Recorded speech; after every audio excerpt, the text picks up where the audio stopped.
Anthropologists believe the custom of placing flowers on graves was evident as early as 75,000 years ago. In Shanidar Cave in Iraq, clumps of pollen were found beneath a Neanderthal's remains. The gravesite, named the flower burial, suggested that the Neanderthals practiced funeral rituals.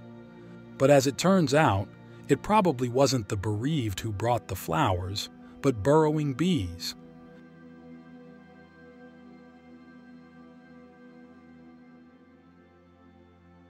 But there is proof that the dead were buried in flower-lined graves during the Stone Age. In Israel's Cyclamen Cave, impressions of sage plants were discovered in the mud beneath the bodies.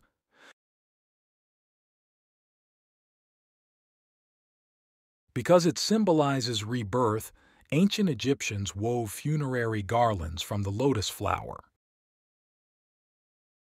Remains of the blue lotus were scattered over King Tut's body. The flower was also found in the tomb of Rameses II. The ancient Greeks decorated their corpses with garlands of flowers to help guide them to the afterlife. And the Romans placed flowers on graves to provide solace to the dead. Prior to the practice of embalming, flowers were also used to hide the smell of a decaying corpse. At Andrew Jackson's 1874 funeral, the unembalmed president's odor was subdued with the placement of fragrant flowers on and around his coffin.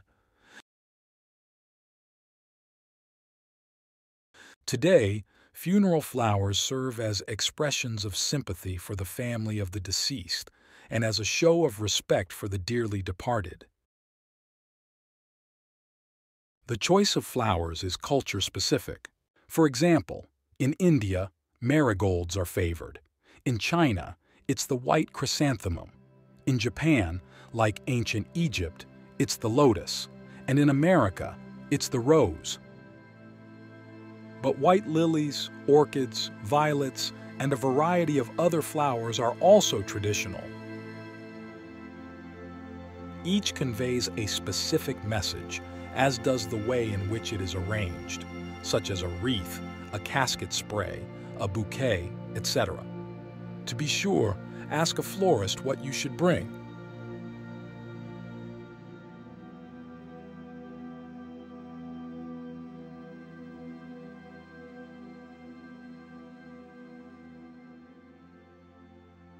Thanks for watching.